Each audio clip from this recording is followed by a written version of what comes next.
going to be talking about running windmills with machine learning. Someone asked me, is that in like a Don Quixote sense, or are they real windmills? They are real windmills. The whole premise of this project is to accurately forecast and control power production from wind parks in order to optimize profit. So that's the entire reasoning for this project in one sentence. I work at Bouvet, who's a consultancy. We're about 1,300 employees in Norway. Connect is our client. Connect is a subsidiary of World Fuel Services, which some of you may have heard of. They're a Fortune 200 company based out of the US, out of Miami. My role at Bouvet is a data science lead. So basically, I run the team that does most of our data science projects in Bergen.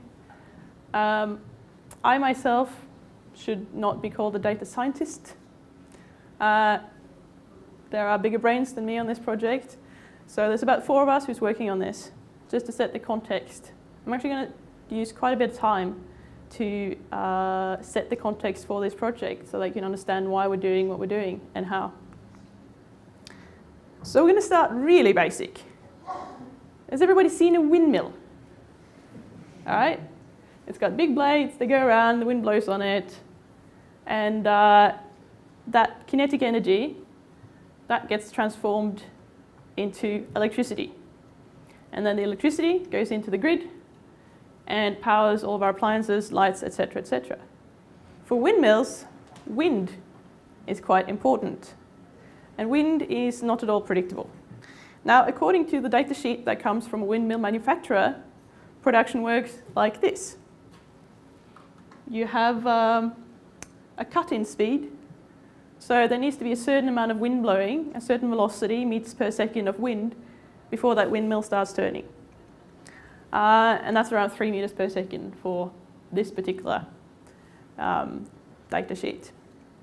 And then you have this curve where more wind means more power up to a certain point.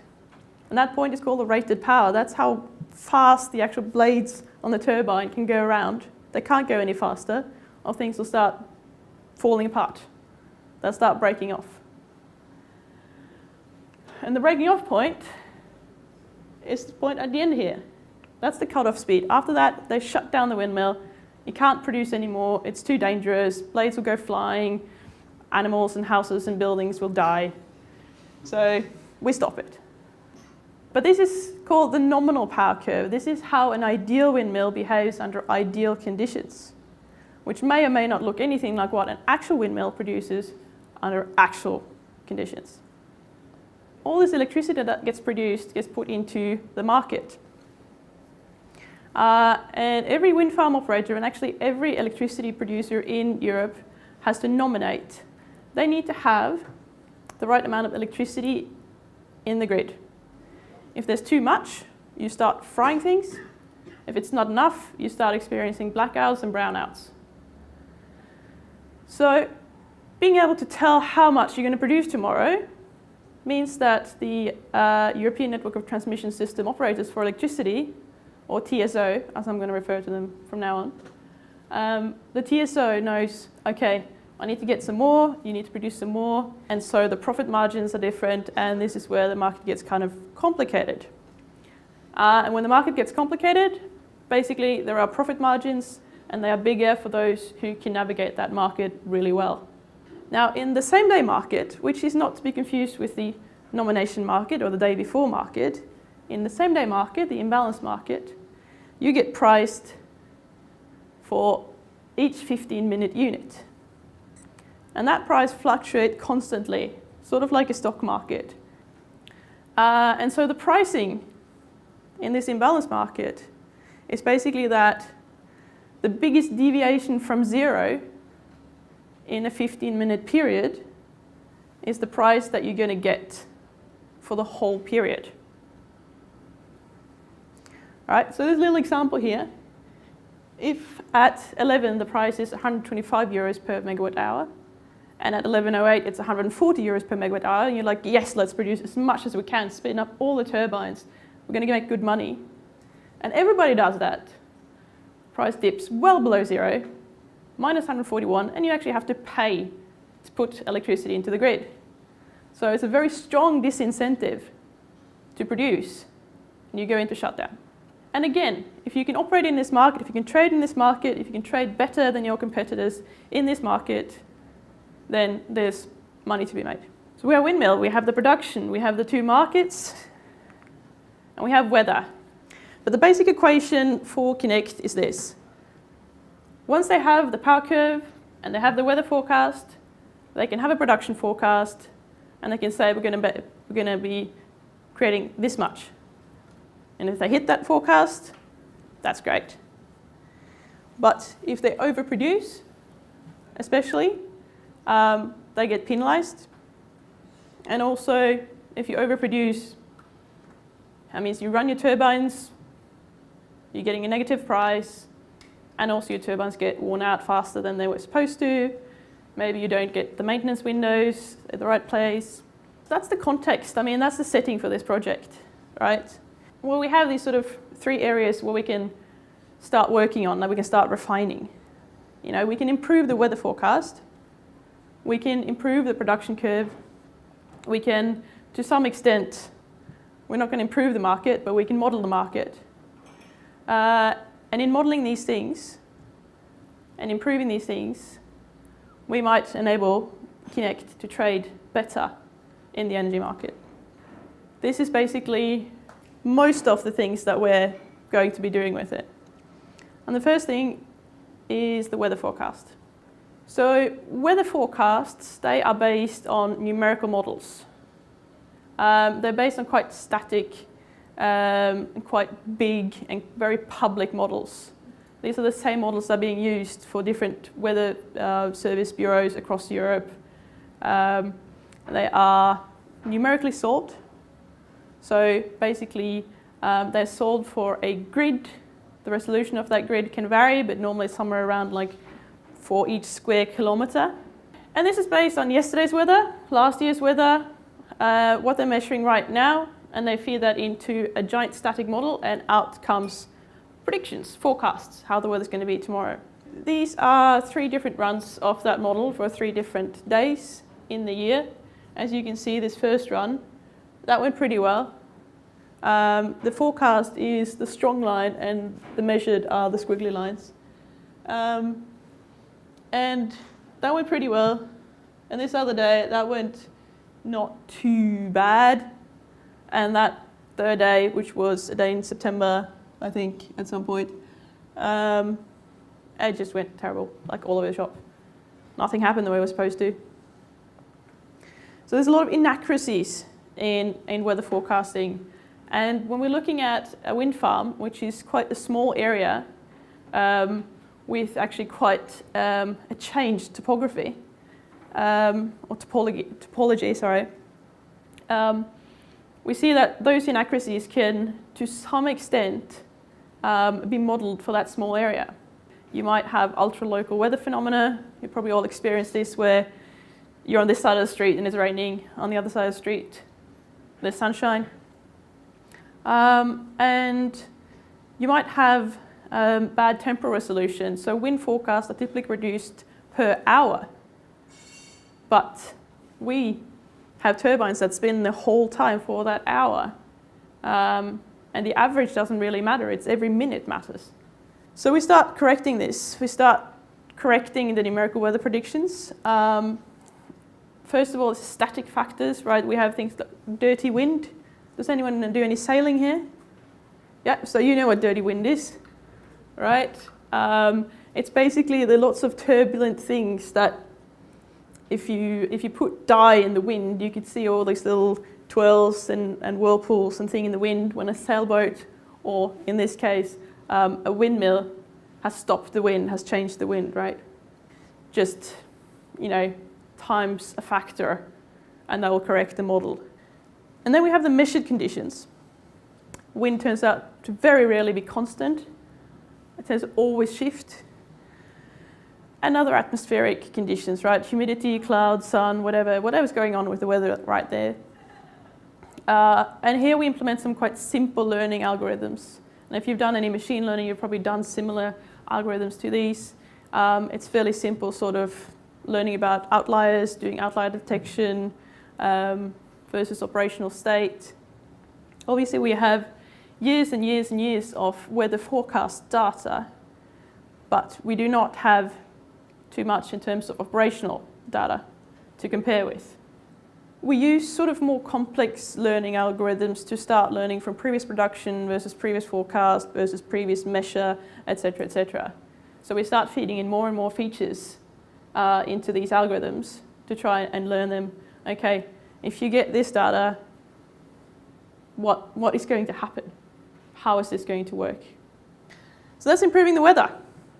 So the next thing that we're moving on to is improving the production curve. And we've found in this project, and actually most data science projects that I've been involved with, is that domain knowledge is super important. If you don't know the domain, you need to learn the domain, and you need to learn it deeply, and you need to learn it fast. And making sense of the data means having that domain knowledge. There are physical laws that provides us with some good hard limits for our models, which is good, because otherwise they would get very big. And we're still sort of exploring a little bit in this space, like how much can we do to actually improve it. We're using some really cool clustering algorithms just to find out how is the operational state, how does it behave under different conditions. We can detect outliers, okay, but then what do we do? Because those outliers might also tell us something. Some sensor is throwing off really random values every now and again, or that the windmill reports that it produces way more than it should be able to produce again and again. Why is that? And also in the power curve, we have these systematic biases, right? Where possibly that curve that we get from the vendor is a little bit too ideal, and maybe we decide that we're going to shut it down even a bit earlier. Maybe we decide that it always produces half a kilowatt hour less than what the data sheet does. We got those things. What we're getting after all this, essentially, is what we call the empirical power curve. So the actual real world power curve.